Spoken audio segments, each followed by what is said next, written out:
प्रधानमंत्री ji, Republic Network, Republic TV, Republic Bharat, Republic Kannada और Republic Bangla के सारे दर्शकों की ओर से बहुत बहुत धन्यवाद। आज ये मौका मिला है हमें थर्ड और फोर्थ फेज कैंपेनिंग के बीच में आपसे बात करने के लिए, तो कोशिश करेंगे जितना कवर करें। बट पहले तो बहुत बहुत धन्यवाद, आपकी इतनी बिजी शेड्यूल में आपने हमें समय दिया है आज। आपके सभी दर्शकों को भी और आपकी टीम को भी मेरा बहुत बहुत नमस्कार।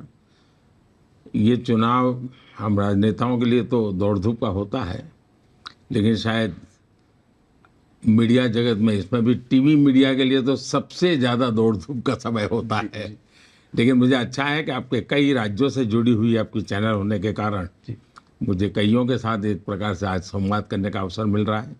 मैं सबको नमस्कार करता हूँ। धन्यवाद। प्रधानमंत्री जी, पहला सवाल यह है कि आपने वेमागिरी आंध्र प्रदेश में और उसके बाद बंगाल में भी आपने कहा है, और इस बात को बहुत नोट की गई, कि आप जो गरीबों का पैसा जो भ्रष्टाचारियों ने लूटा है, आप एक कानूनी सलाह ले रहे हैं कि इसको कैसे वापस लौटाया जाए। और ये अगर ऐसी कुछ हो, ऐसी कोई स्कीम हो, तो शायद दुनिया भर में पहली बार होगा। इस पर अगर आप थोड़ा सा डिटेल में हमें ये बहुत अच्छा सवाल आपने पूछा है, और मैं मानता हूँ देशवासी भी जानना चाहिए, क्योंकि पब्लिक मीटिंग में मैं इतना बोल नहीं पाता हूँ जी। अब जैसे बिहार का मामला है, जब लालू प्रसाद जी रेलवे मिनिस्टर थे तो उन पर आरोप है कि जिन लोगों को नौकरी दी बदले में जमीन ले ली है। अब मामला सीबीआई में चल रहा है, मतलब कि प्रूफ्स आर अवेलेबल। तो मेरा आग्रह रहेगा, मैं वकीलों से सलाह ले रहा हूँ कि जो बच्चे नौकरी पाने के लिए जमीन खोई है अपनी पैतृक संपत्ति है, वो अब मजबूरी में उन्होंने दे दी, मैं चाहूँगा कि ज़मीन उन बच्चों को वापस मिले। उसी प्रकार से आपने देखा होगा बंगाल में सरकारी नौकरी की हर भर्ती का रेट कार्ड है, रेट कार्ड अवेलेबल है, और उनके हर स्तर पर वो पैसा किसको कितना मिलेगा, कहाँ जाएगा, वो भी बांटने की व्यवस्था है। अब जो टीचर्स है जैसे, तो कुछ तो जेन्युइन है, तो उनको मदद करने के लिए ऑलरेडी हमने एक लीगल सेल बना दिया है, जिनकी नौकरी चली गई है। लेकिन जो बेईमानी से गए, जिनके रिकॉर्ड ठीक नहीं थे लेकिन पैसे दिए हैं, तो ऐसे हमारे पास बहुत लोग हैं जिनके पैसे का ट्रेल है हमारे पास। और पहले भी हम करीब 17,000 करोड़ रुपया ऐसे जिनके लूटे गए थे उनको लौटा चुके हैं, उन्हीं को। अब केरल में देखिए, कोऑपरेटिव बैंक का इतना बड़ा स्कैम, अब वो तो middle class, lower middle class family के पैसे हैं, बेचारों ने जिंदगी भर मेहनत करके बैंक में पैसा रखा था।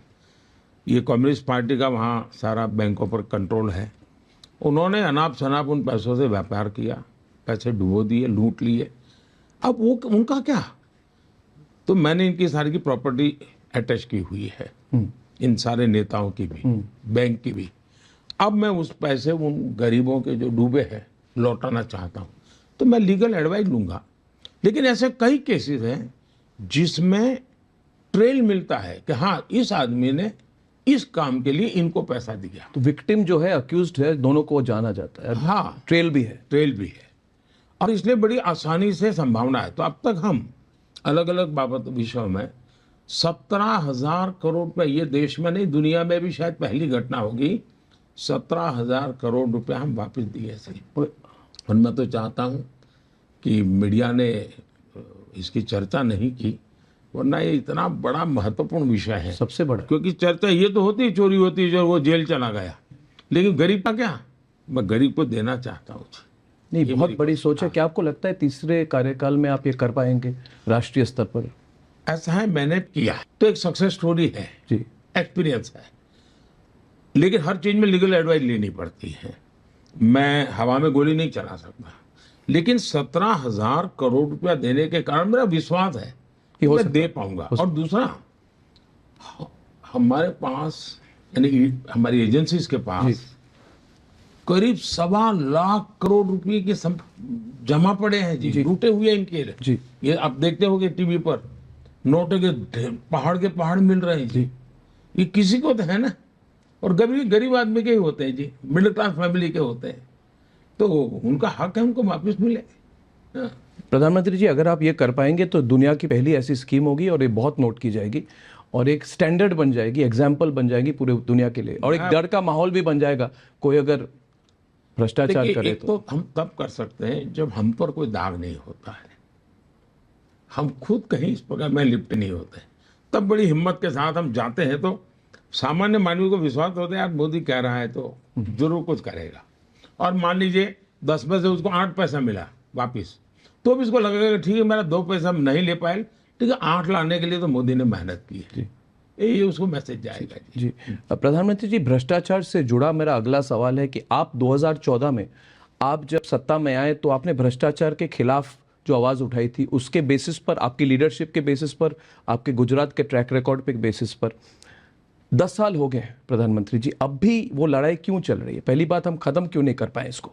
दूसरी बात है कि विपक्ष कहती है कि आईसीई, इनकम टैक्स, सीबीआई और ईडी, इनका दुरुपयोग किया जा रहा है और वो चाहते हैं, वो कहते हैं कि क्या ये संभव है कि सिर्फ हमारे ही नेता भ्रष्ट हैं? क्या बीजेपी के कोई नेता भ्रष्ट नहीं है? बीजेपी की कर सरकार में भ्रष्टाचार नहीं हो रही है?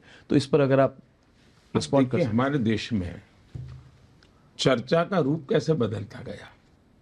पहले सभी राजनीतिक दल भ्रष्टाचार के खिलाफ बोलना एक फैशन थी, लेकिन करना वही गोरख धंधे और सबके सामने बड़े सफेद दूध जैसे दिखाई दे रहा।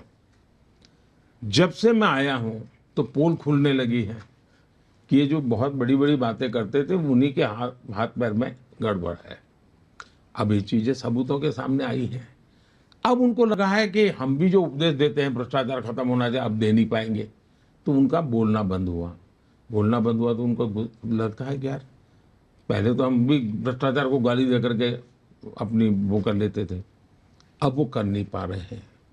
दूसरा, कोई मुझे कहे भाई 2014 में मुझसे मीडिया क्या पूछता था कि भाई 2014 में आप भ्रष्टाचार पे इतने आरोप लगा करके आए, एक्शन क्यों नहीं लिया? मुझे ये पूछा जाता था एक्शन क्यों नहीं लिया।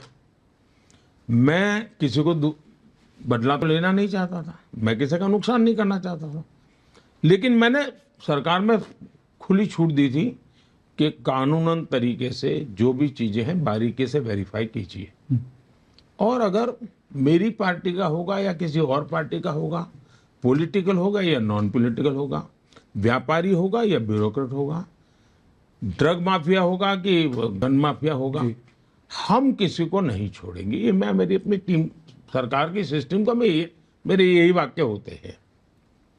उन्होंने अपना काम शुरू किया और मुझे गालियां सुननी पड़ रही थी, बड़ी बड़ी बातें करते थे, कुछ नहीं निकाला नहीं।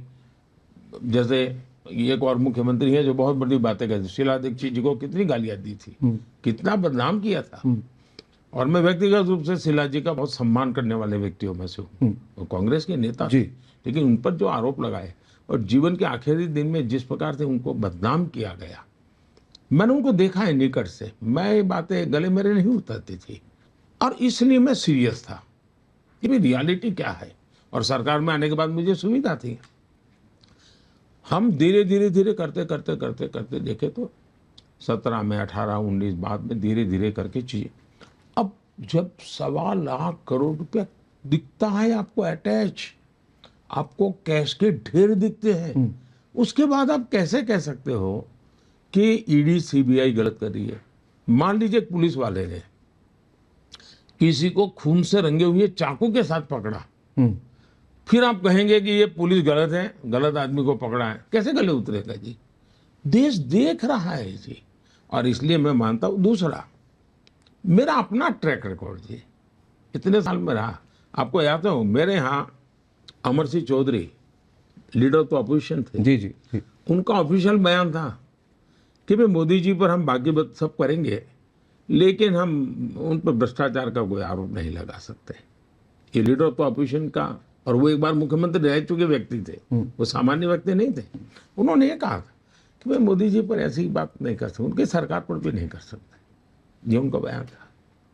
एक बार गुजरात कांग्रेस के नेताओं ने मुझ पर आरोप लगाया कि मोदी के पास 250 पैर कपड़े हैं। तो उसी दिन मेरी एक पब्लिक मीटिंग थी। तो मैं पब्लिक मीटिंग में मैंने बोला, मैंने कहा मेरा सुना